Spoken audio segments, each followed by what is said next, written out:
It's now time for On the Line with Cheryl Wilkerson. The conversation will range from local dialogue to international. This show is meant to enlighten, inform, and to inspire. On the Line with Cheryl Wilkerson begins now. Hello and welcome to On the Line. I'm your host, Cheryl Wilkerson. Happy Sunday to you. Got a interesting show for you today. We go from a young man that's written a book to a young man that's out here in the streets helping some people with their golf game. So we've got a lot in store for you. We will get started right now. We welcome to On the Line Mr. Angelo Galloway. He's written a book. It's called One Thing Leads to Another, and it's based on his own life experience, his true story. And I think books like this are valuable because everybody doesn't come from the same place. Everybody doesn't start from the same place. Sometimes we pass judgment on others, and we've never walked a day in their shoes. We don't know why people pick the choices that they pick. And so we need to talk to each other, and that's what we're going to do today. And Angelo is going to shed some light and teach us about some mind thoughts and how people come up with some of the things that they come up with sometimes. So welcome to On the Line, Angelo. Hey, good morning. How you doing, Cheryl? Doing wonderful, doing wonderful. So let's start at the beginning. Where were you born and what kind of family were you born into? Okay, I was originally born in Philadelphia, Pennsylvania. Mm-hmm. And then my parents got divorced. Me and my mother, we moved down here to Cape Charles, Virginia, off of Route 13, the lower portion of the peninsula. Going across the Chesapeake Bay Bridge, I think the world knows about that, the Chesapeake Bay Bridge Tunnel. Yes. If not, up and down the Eastern Seaboard knows about it. Mm-hmm. That's right. And so you lived with your mom, and then you, Mr. Chick came into your lives, right? Yeah. When my mother divorced, maybe shortly after, my stepfather, Mr. George Henry Johnson, he became my stepfather. Mm-hmm. Okay. All right. You said in part of the book, you said that every male needs a man as a role model. There are women out here, Angelo, that will say, you know what? My child's father left, and I did a darn good job. He's this, he's that, he's a CFO, he's this, They will say to you, well, my child didn't have that and he came out all right. What would you say to that person, that female? I mean, that's definitely a true blessing that have successful children. But, having a father was very instrumental. At maybe like 10 or 11 years old, I knew how to change a tire. Mm-hmm. I knew how to use a set of pliers, knew how to put things up. I learned how to cut the grass. Mm-hmm. I'm pretty handy with a few tools and stuff like that because I learned from my father. He's pretty much a jack of all trades until his health started to deteriorate. Got you. Okay. Yeah. All right. And so you saw your mom in the book. You talk about how you saw your stepdad work, you saw your mom work, but you were the only child, right? Yes, ma'am. But you also talk about in the book how at a young age you would do things like con the phone companies. Tell people what you would do. When I was younger, I used to call a phone company and lie about that I lost my money in the telephone booth, and then the operator would process the complaint, and then maybe a few days later, maybe a week or so later, I would get little checks in the mail for maybe $3, $2 or $3, and then I would go up to the arcade with the proceeds.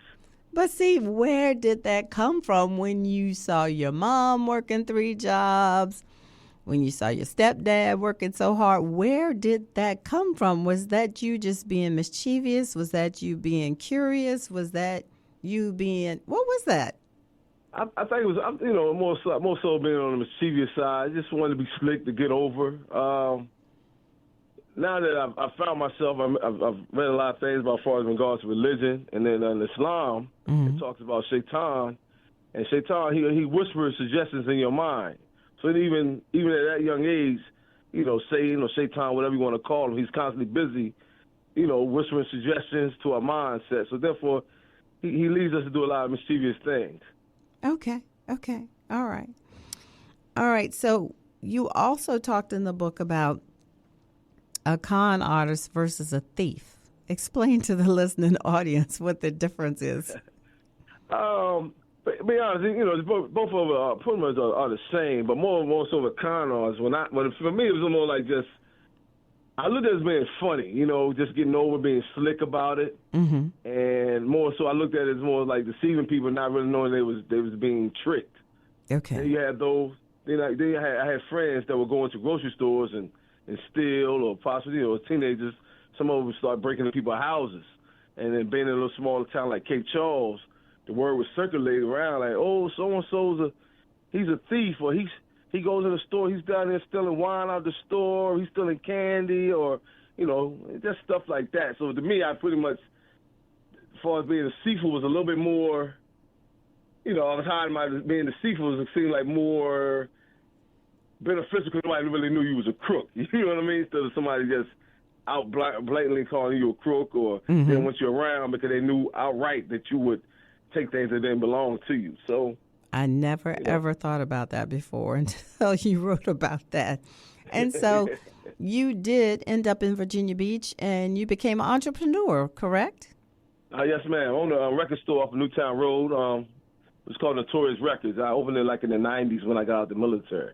Why a record store? At the time, I owned a record store that I was familiar with was DJ's that was on Towwater Drive. Mm-hmm. And that was the only store that basically sold or catered to African-American communities. Right. So I was like, wow. So then I said, okay, I searched the area, and I saw that Newtown Road was the borderline between Virginia Beach and Norfolk. And then they had the neighborhood, Lake Edwards and Campus East behind it. So I thought that was a good place to put a record store. And how long did you have the record store? Roughly maybe about three to 4 years. And then what happened? After that, what happened when I opened the record store, I started to promote concerts and stuff like that. And unfortunately, that was like my insight to really know how tricky the industry was as far as like, and now I'm getting contact with other con artists, you know what I mean? So that's a fickle business. So when I promoted a few shows and, got ripped off by a few artists and stuff like that, and the profit margin between selling tapes and CDs weren't as profitable. So that's how I ended up promoting concerts and stuff like that. So making a long story short, I promoted a concert, and the concert went belly up. I lost a whole lot of money, so therefore I lost everything. Mm-hmm. Yeah. Okay, so you closed the record store, and then you were looking around. And when you closed the record store, did you have a lot of money lying around, or did you have no money? I didn't have hardly any money. I had hardly any money, and my biggest thing is that my mother had floated me some money, and I was pretty much indebted to my mother. Okay. Even though she didn't say anything about it, but, my father raised me to take care of my mother, you know what I mean? Right. Mm-hmm. Prior to him passing. Mm-hmm. So I put her in a little financial strain. Mm-hmm. So what happened, I ended up getting a job working at the water plant. And so when I was working at the water plant, I gave my mother all my checks. Mm-hmm. Except for the initial first check that I got, I gave my mother every one of my checks. So to supplement that income, I ended up doing certain things to provide for myself. So let's talk about that. So you were taught, like you said, by your father, take care of your mom. So you did that. So in your mind, did you say, I'm going to justify hustling because, number one, I had a legitimate business and I was legitimately wrong.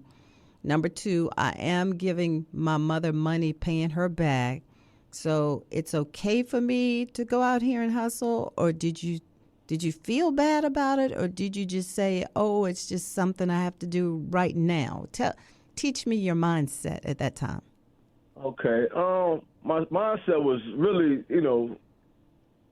we've been desensitized. I'm pretty much ashamed of the things I've done because I'm a historian as far as understanding the civil rights movement.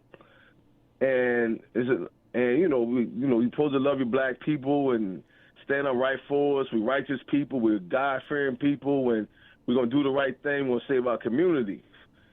So in that type of that standpoint, I grew up with that thinking, but over the time you get desensitized to right and wrong. You're just the flash of the pan, and you really just want to make things right because you kind of forget that the hard work that your grandparents did and the hard work that your mother did.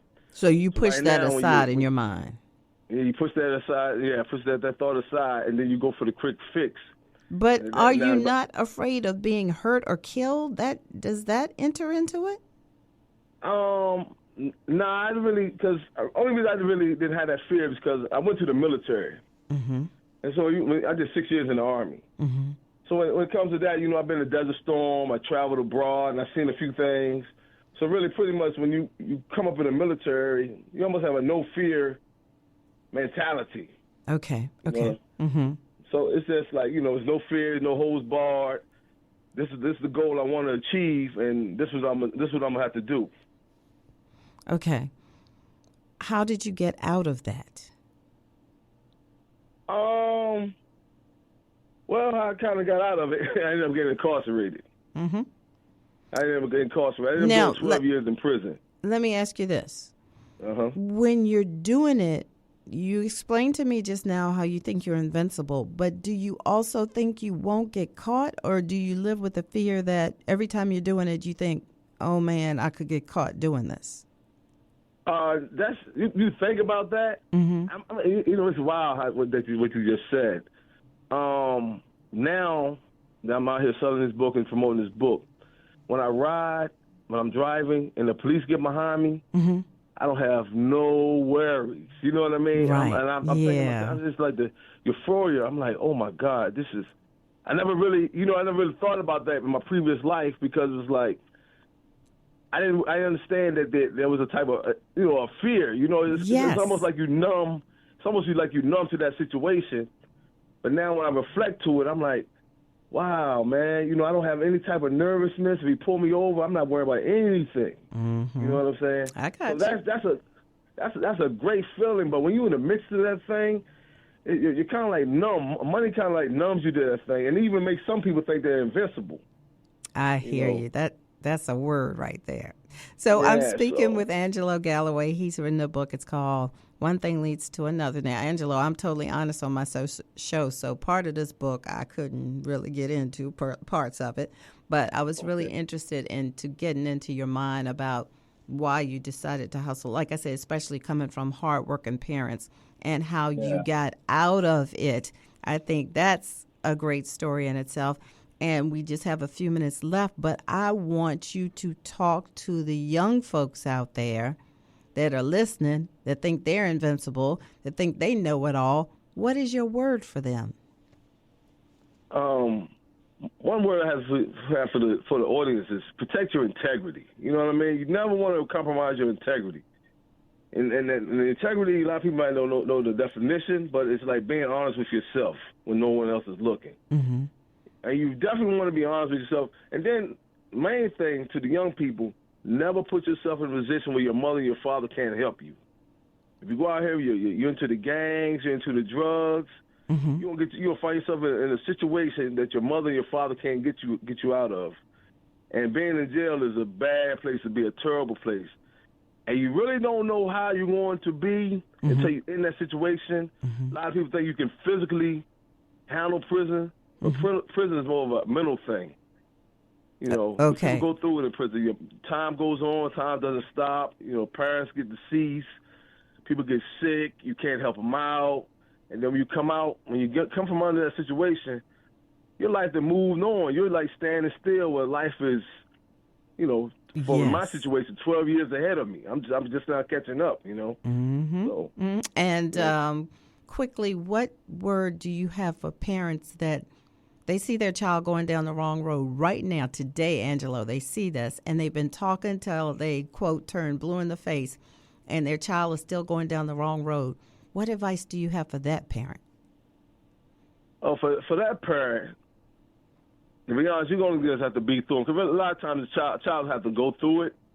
Mm-hmm. But I think the first thing that we have to do with our young is to introduce them to books. Yes. You got to introduce them to read and learn about certain things. Even though, despite the things that I've done, I was worried about. I was aware of the Black Panther Party, mm-hmm. Martin Luther King, Malcolm X, Stokely Carmichael, George Jackson. I was worried about the political black leaders and what was going on during the Civil Rights Movement. I was conscious of that. Despite the things that I've done, I was conscious of it.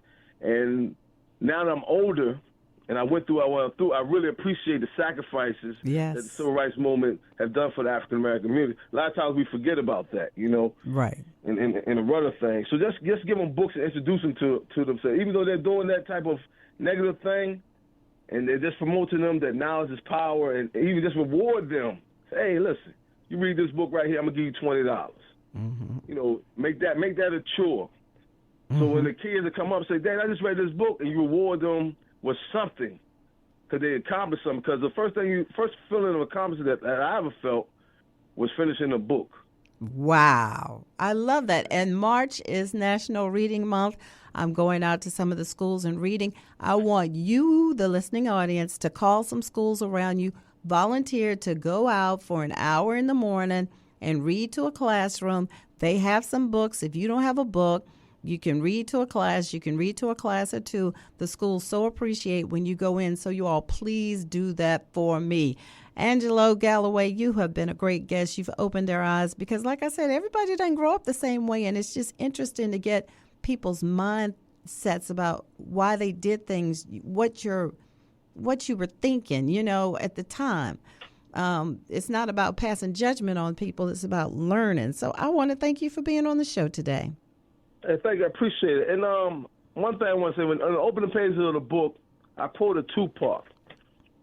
Tupac's quote said, yes, I know I can't change the world, but I guarantee I will spark the mind that will change tomorrow. Mm-hmm. And that's the incentive. That's what I wanted people, when I wrote the book, that's what I wanted to do, is write about my conscious development. And Miss Cheryl, I want to thank you. You've been a pillar to society. I've been listening to you all the years. Oh, you're so and sweet. You know what I'm saying? You are a modern day hero, and No. you know what I'm saying. Much love, and thank you for all you've done to the black community. We you're a Hampton Roads treasure. You know what I mean? Thank you very much for those kind words, Angelo Galloway. Remember the name. His email is Angelo ANGELO .Galloway GALLOWAY _ 1970 at yahoo.com. Email him, check him out, talk to him. Don't forget, March, you're reading to the children. Call up a school tomorrow and volunteer to go read. We've got another great guest coming up. That's right. We can't get out of here yet. And again, this guest is doing some great things for our children. So don't go anywhere. I'm getting so excited. Thank you, Angelo. On the line with Cheryl Wilkerson. Right now, we're talking to a young man that's getting things done in the community. So many times we talk about what should be done or what we could do or what we should do, but do we really do it? Well, the gentleman on the phone with me today is out here really doing it. His name is Mr. James Batts. He is the president of the East Coast Golf Club, AAU Sports. Now, many of you are saying, East Coast Golf Club? I never heard of this. AAU Sports? What are you talking about? Well, that's why we have Mr. Batts on the phone to tell us all about it. Welcome to On the Line, Mr. Batts. Well, thank you so much, Cheryl. Appreciate it. Well, we want to dive right into this. And, when you're in journalism, you're always taught to ask the questions who, what, when, where, and how. And that's exactly what we are going to do. First of all, as much as you want to tell us about yourself personally, tell us. Are you from the Hampton Roads area originally? Yes, I am. Born and raised here? Born and raised here in Taiwan area. Wonderful. So the East Coast Golf Club, that's your brainchild. That is my brainchild. Tell us how that came about. Well, East Coast Golf Club originated one night after a tournament. All of my friends were after me because I wasn't any longer playing golf because of the bone marrow cancer that I had.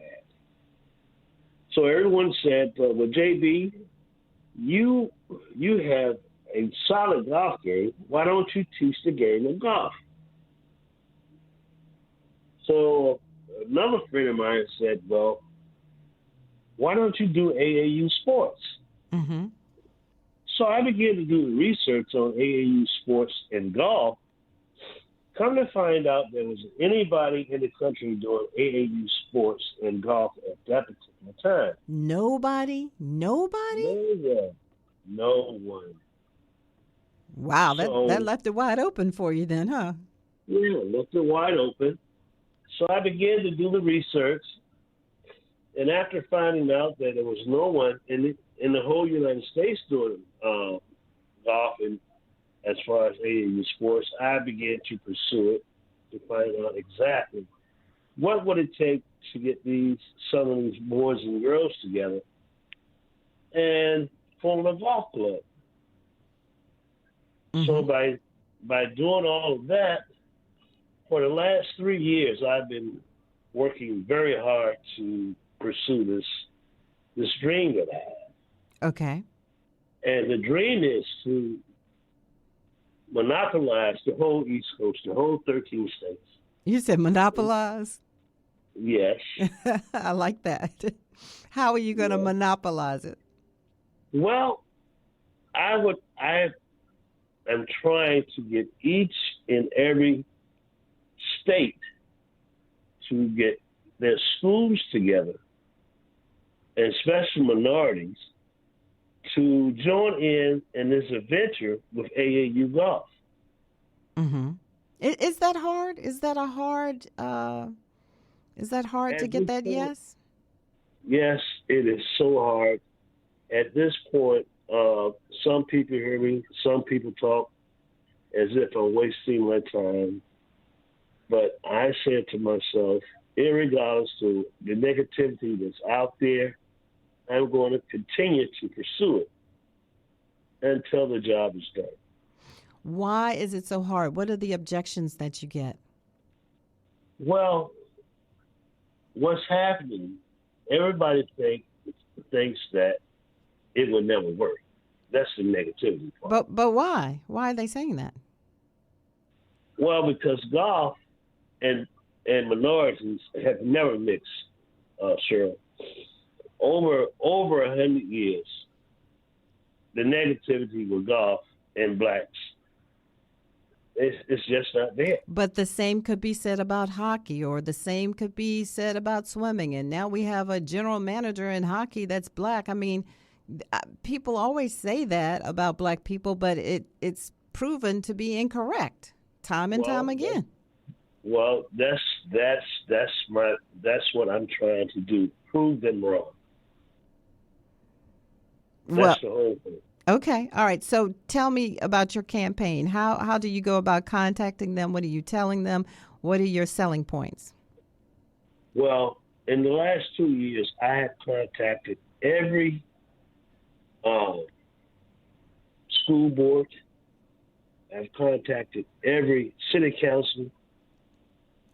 I've gone through the magnet schools, Achievement Dream schools. Mm-hmm.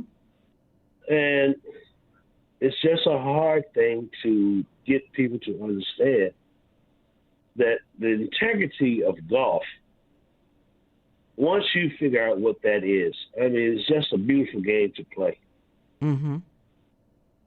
And so by saying all of that, I'm not going to give up on what I think is right for these kids. I'm going to pursue until dirt hit my forehead. That's just the way I feel about it. So tell me how your program actually works. Tell me how it works. Well, what it does, we teach kids from 8 to 18 how to play the game. That's the first thing we do. Okay. The second thing that we are trying to do is to make it competitive throughout the Tidewater area. This is first and foremost. And to get these kids together and to compete against the best in the Hampton Roads area. Mm-hmm. So once we do that, we can establish a team to go to the state and play in the junior tournaments. Okay. And so that's the dream. Okay. If you just joined us, speaking with Mr. James Batts, he's the owner of the East Coast Golf Club, and he's talking about his mission to make sure that Black and brown children are included in the sport. He's on a personal crusade to do so. And the East Coast Golf Club is an AAU member. And so you're talking about this junior golf program. This is for girls and boys, correct? That is correct. And what are the ages that you're looking for? We're looking 8 to 18. Mr. Batts, when a parent comes to you and says, I want to turn my child over to you, I want you to teach him golf, what must the parent bring? Is there money involved? Is it clothing? Is it equipment? How does that work? Well, for the most part, it's all about the equipment. Okay. Once we establish the equipment part, AAU requires for everybody to register. Mm-hmm. Once they register, East Coast Golf, in return, pick up a liability insurance. Okay. To make sure that these girls and boys, in case something should happen to them, mm-hmm. The liability would take care of it. Wonderful. So that's something the parents don't have to worry about, right? When do you all practice? Is that the right word? I guess it is. When do you all get together to practice? Well, as you well know, school is in, and so mostly we start our program around about April, and from April to October is normally how the program works. And where do you practice? Well, we practice at different golf courses. Mm-hmm. We have other different facilities where we go to and practice. Mm-hmm. And so at this point, we have one phenomenal 9-year-old golfer. This cat is one of the best 9-year-old golfers I've ever seen in my life. He lives in Matthew County. Mm-hmm. I won't say what his name is, but I think he's going to be one of the best golfers in the next 20 years that the whole world has ever seen. And so he is currently in the golf club, and he's on track, and so you all are going to these AAU events? Well, the AAU events is going to have to come through me. Okay. Which we're this year are going to have 2 invitational tournaments to all the schools in Virginia to participate in this program. So we're working towards that now. We're probably going to finalize it in the next 30 days. And all the letters and stuff will be going out to the school boards, city council, and all of the schools that's in the whole Virginia area. Wonderful. If there are parents that are out there listening right now and they say, you know what, I'm listening to Mr. Batts and it's sounding pretty good, I want to get my child involved in East Coast Golf Club, what should they do? Well, they go to the website, East Coast Golf, AAU Sports, and register. Okay. And then you contact them from that point on. That's correct. And like you said, this is for boys and girls. I love that. This is for ages 8 to 18. You are identified as a 501c3. We all know that's a nonprofit. And it's just sitting there waiting for people to get involved. It's no reason why we have to think that all our children can do is play football and basketball. Our children are pretty good golfers as well. We have plenty of names to go back in history to prove that point. So I think this is a great opportunity. I think some parents would be involved.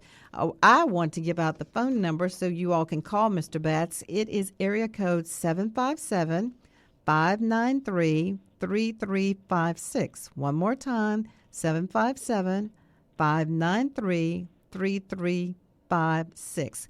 When parents call you to inquire about having their children be involved, is there anything else that they need to know or anything else they need to have their child sign up with you? Well, for the most part, Cheryl, all they need is to have equipment and register on the AAU East Coast Golf.